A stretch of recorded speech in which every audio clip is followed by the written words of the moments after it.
Oh, and there's the hummingbird.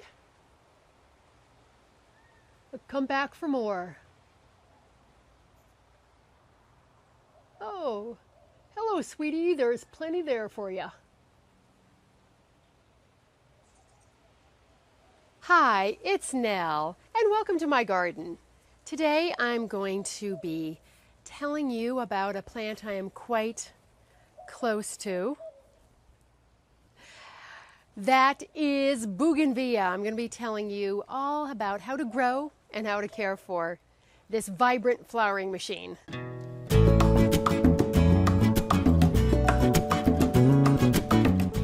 I've done quite a few blog posts and videos on this plant. I'll leave a couple of the links down below in the description box and some in the blog post, but you can always go to our blog, joyousgarden.com, type in Bougainvillea, and there'll be a whole bunch coming up for you. Now, Bougainvillea grows in California, Arizona, Texas, and Florida, here in the United States, outdoors year-round, I mean. And in other parts of the country, it grows where it's warm also. It would be like Australia, New Zealand, South Africa, Italy, Greece, where it is native to, South America, the Philippines, Singapore, and countries like that. Just a word of warning, there's a lot of information in this video, so grab a tea or a coffee or a beer or whatever you want and settle on in, because I'm going to get going and I'm going to start with size. Now, it really varies because there are Bougainvilleas that get 1 feet to 8 feet to 30 feet, and it really runs the gamut. There are a lot of, especially these days, there are a lot of ground cover Bougainvilleas being introduced, which are the smaller ones. So I know I had a couple people ask me, my Bougainvillea only got 3 feet, and that's because it is a dwarf variety. I, in Santa Barbara, had Bougainvillea glabra, which got almost 30 feet. So that was a really, really, really big one. And they are fast growing when it's warm and sunny. Of course, in the cooler months, you won't see that much growth, but they are really fast to relatively fast growing.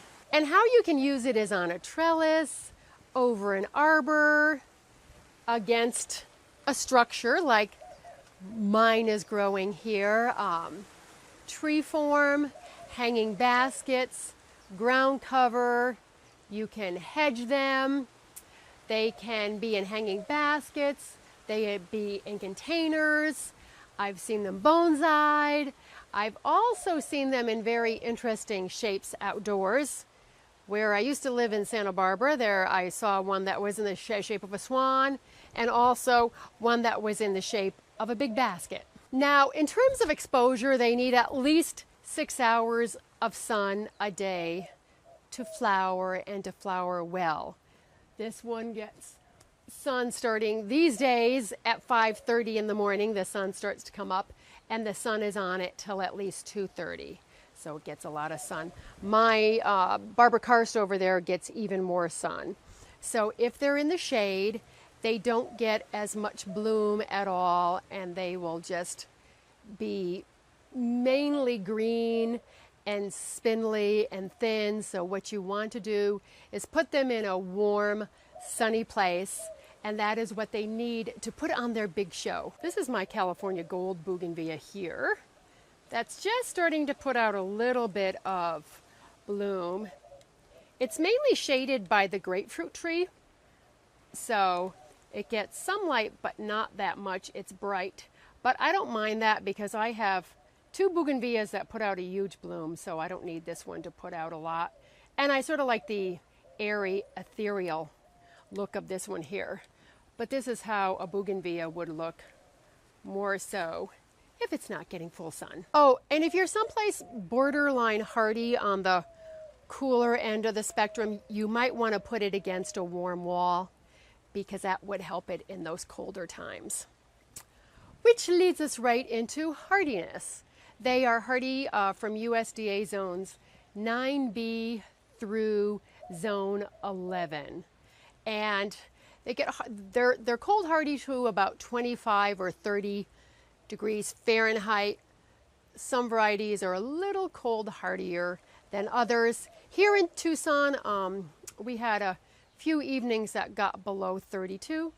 Mine were fine. Also too, if your plants are more established, they're going to be able to take a cold spell, a prolonged cold spell, much easier than newly planted Bougainvillea. So it's best not to plant Bougainvillea in, say, November, just in case there's any kind of a freeze, you could lose it. When I lived in the Bay Area, there was a 5-day unusual cold spell, and it got a lot of the Bougainvilleas that were in the hills and the areas where it got a bit colder. So it's a little borderline there. So it could recover. It might just be hit, the foliage might just get hit and the roots would be okay. Oh my God, there's a hummingbird right here. Hello. They're everywhere around here. Oh, Bougainvilleas, hummingbirds love Bougainvilleas. If it is a little bit colder, you might see them dropping quite a few of their leaves also, but they'll come back. That's what mine in Santa Barbara would do, like in January. They would put out a lot of leaf drop and then they'd come back. Now we're going to go on to watering. They are fairly drought tolerant when established. Mine in California went dry for years during that drought spell. Here I have them on drip, but we're very, very warm.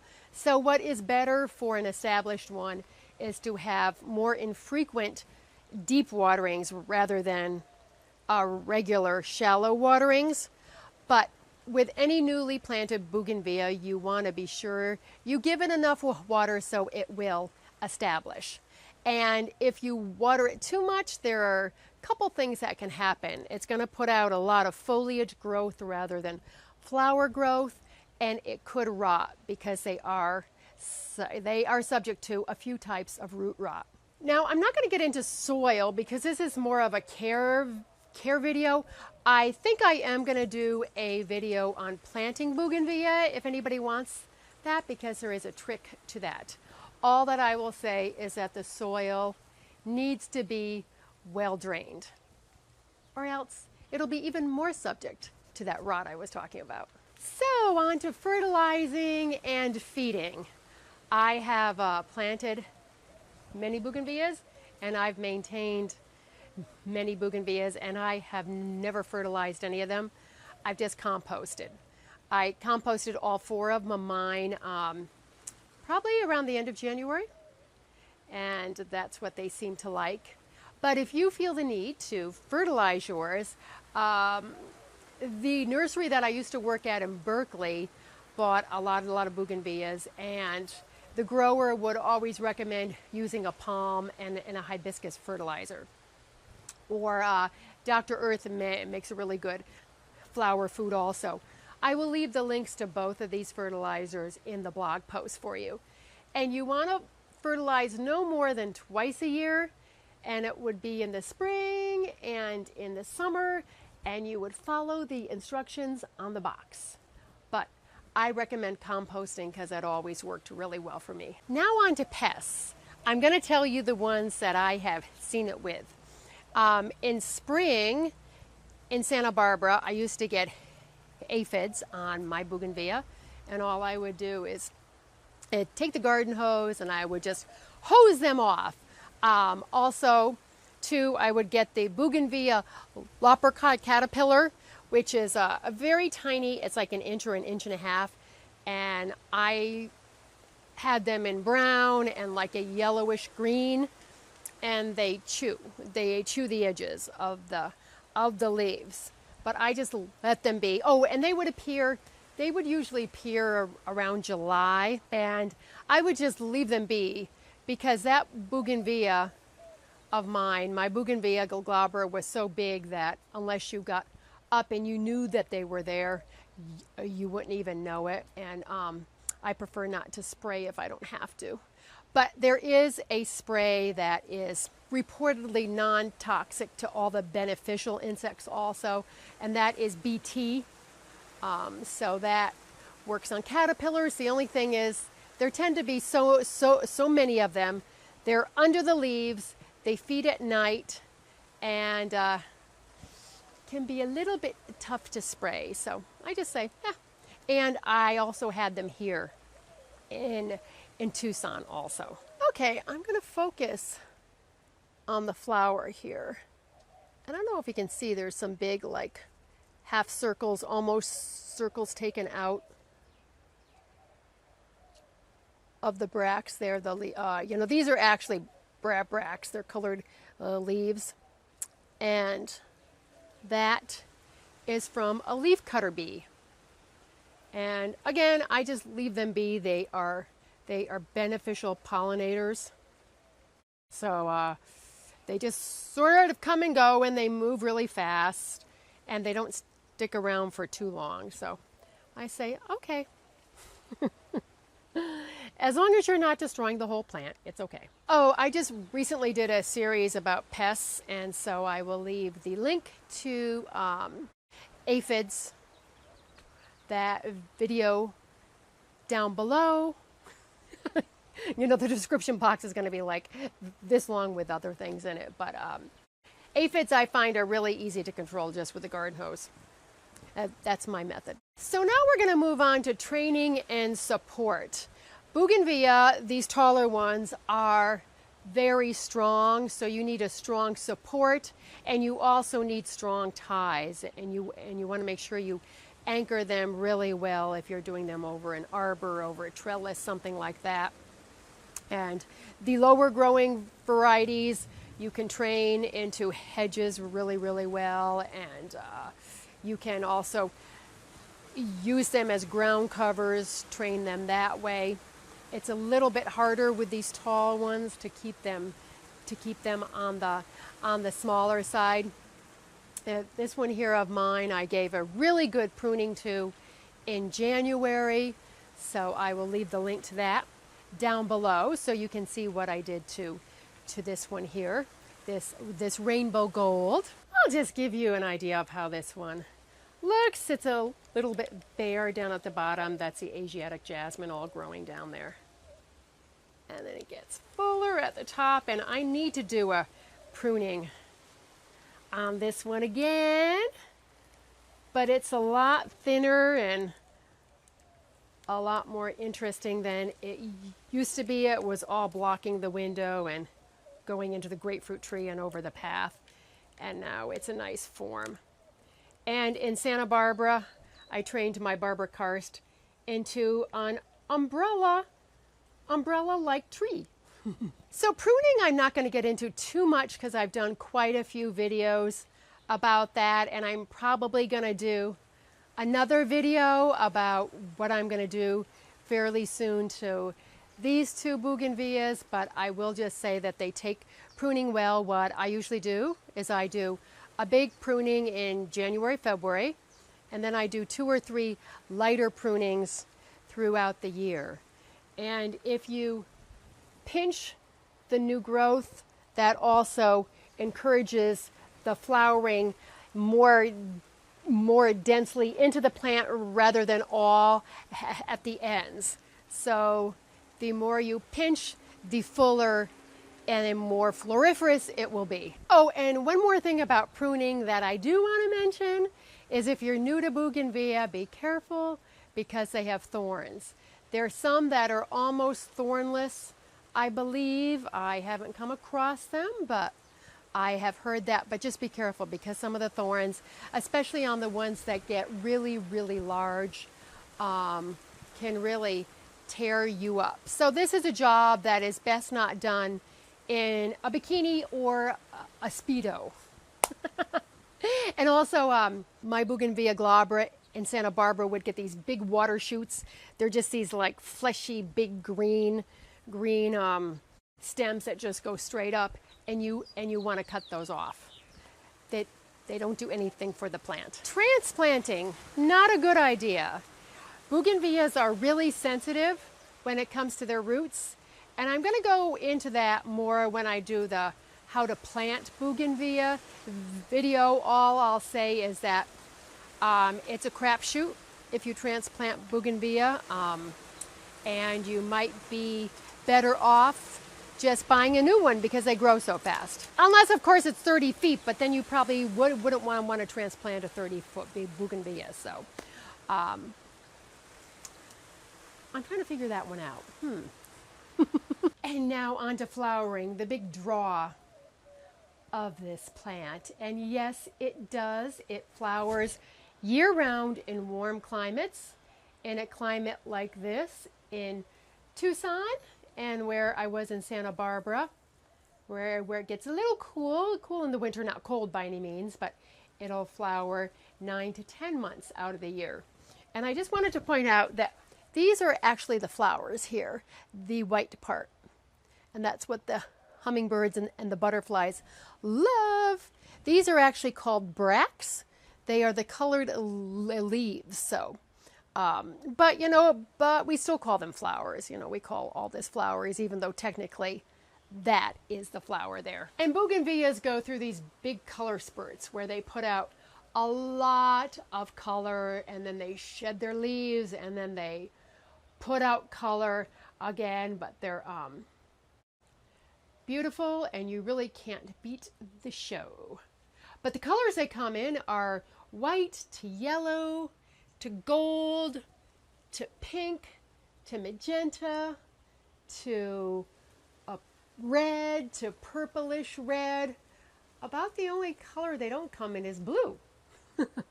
So you fans of blue in the garden are going to have to wait until the breeders come up with one. Oh, and some of the bougainvilleas actually have two-toned flowers. Like there's one that has a pink and a reddish flower. There's all different combos, and this is not the flower, but they also come in a variegated foliage. There's some that come that way too. There's something for everyone. Now the color can change a bit, and some of that is in the breeding. It's not the soil. You might buy a plant and it's a color, and then you bring it home and it's a different color. That's just how it was bred. It's hard to explain that, but or in the case of this one here, my rainbow gold, it was much oranger. The new growth is orange, and it's also oranger in the cooler weather. And now, as you can see, it's almost all pink. So when the new growth comes out again, when it does its second spurt, it's going to be more on the orange side. It is a windy day today, but I wanted to get the filming done. But you can see that is oranger. Those two new ones opening up, and that one there, they are orange, whereas these are more pink. So if you get the color changing, it's oftentimes a reaction to the temperatures, or it could just be the variety that the bougainvillea is. So the bottom line with flowering is it needs sun, as I said. So, but this one in August, when it's had lots and lots of the strong desert sun, is going to be probably a little bit paler. I'm not quite sure because this is new to me. I haven't even been here a year, and I gave it this good strong heavy pruning. So I'll see what it does by the end of the summer.